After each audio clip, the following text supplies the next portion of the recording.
بسم اللہ الرحمن الرحیم۔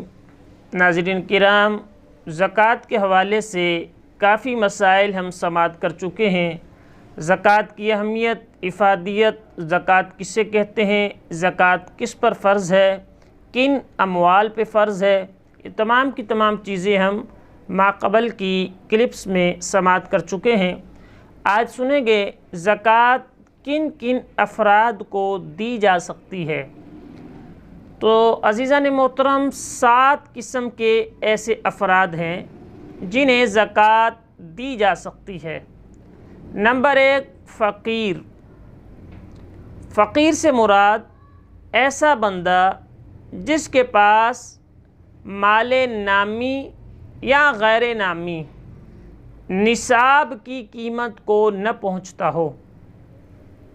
مال نامی سے مراد تو وہی کہ جن پہ زکوٰۃ فرض ہوتی ہے، جن اموال پہ، کرنسی ہے، سونا ہے، چاندی ہے، مال تجارت ہے، تو یہ وہ اموال ہیں کہ جن پہ تو زکوٰۃ لازم ہوتی ہے۔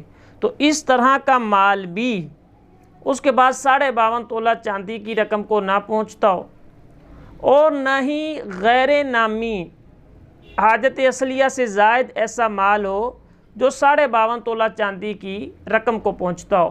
غیر نامی کا مطلب جو بڑھتا نہیں ہے، یعنی ان مالوں کے علاوہ، مثال کے طور پر بندہ تو غریب ہے لیکن اس کے پاس گھر میں ایسی چیزیں رکھی ہوئی ہیں جو اس کے استعمال میں نہیں ہیں، اس کی ضرورت سے زائد ہیں، حاجت اصلیہ نہیں ہے۔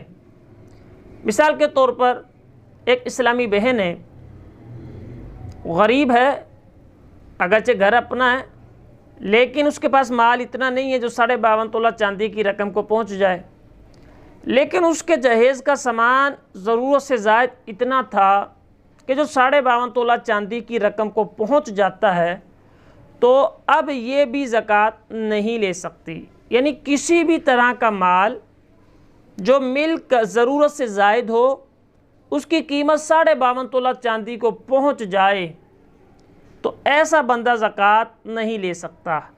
تو یہاں مال نامی اور غیر نامی، یہ 2 چیزوں کی میں نے وضاحت کر دی۔ دوسرا ہے مسکین۔ مسکین وہ ہوتا ہے جس کے پاس کھانے تک کے لیے کچھ نہ ہو، پہننے کے لیے لباس تک نہ ہو، ایسا بندہ مسکین کہلاتا ہے، اور ایسے شخص کو سوال کرنا بھی جائز ہے۔ تو ایسے فرد کو بھی شریعت مطہرہ کی جانب سے زکوٰۃ ادا کرنا درست ہے، زکوٰۃ دینے سے زکوٰۃ ادا ہو جائے گی۔ تیسرا ہے مکاتب۔ مکاتب کا مطلب یہ ہے، جس طرح ہم ماضی میں دیکھتے ہیں غلاموں کا دور رہا ہے، غلام کے مالک نے غلام سے کہا کہ آپ اتنے پیسے کما کر دے دو، آپ آزاد ہو۔ اب یہ غلام کہلاتا ہے مکاتب۔ اب وہ اتنے پیسے کمائے گا، مالک کو دے گا، مالک کی جانب سے آزاد ہو جائے گا۔ تو شریعت کی طرف سے اس مکاتب کو بھی زکوٰۃ دینے کی اجازت ہے، اور اس کو زکوٰۃ دینے سے بھی زکوٰۃ ادا ہو جائے گی۔ اگرچہ آج ہمارے ہاں غلاموں کا دور نہیں ہے، لیکن ایک مصرف یہ مکاتب بھی ہے۔ نمبر 4، غارم، یعنی مقروض، جس پہ لوگوں کا قرضہ ہو۔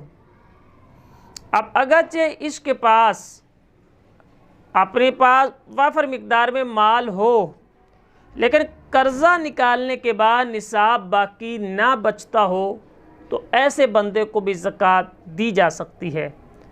مثال کے طور پر ایک بندہ ہے، اس کے پاس 10 لاکھ روپے ہیں، لیکن اس نے 10 لاکھ قرضہ بھی دینا ہے۔ اگرچہ 10 لاکھ تو موجود تھے، لیکن 10 لاکھ اس نے قرضہ بھی دینا ہے۔ قرضہ نکالنے کے بعد نصاب کی رقم باقی نہیں بچی، تو ایسے مقروض کو بھی زکوٰۃ دی جا سکتی ہے۔ نمبر 5، فی سبیل اللہ۔ فی سبیل اللہ سے مراد جو اللہ کی راہ میں ہو۔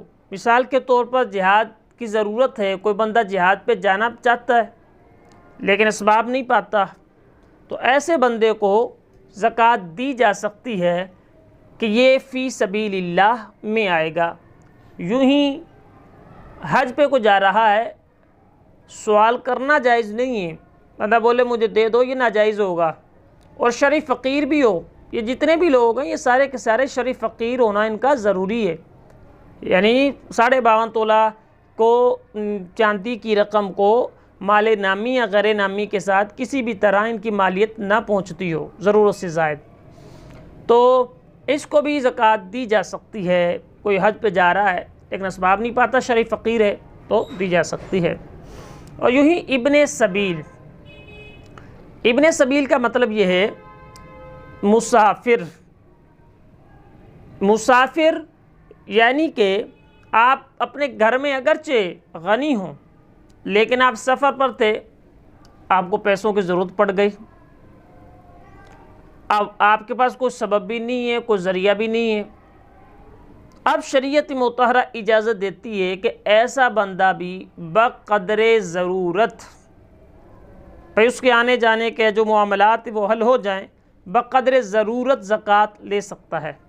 اگرچہ اپنے علاقے میں اپنے گھر میں وہ بندہ غنی ہو، صاحب نصاب ہو، لیکن سفر میں ایسا معاملہ ہو گیا تو شریعت کی طرف سے اسے بھی زکوٰۃ لینے کی اجازت ہے۔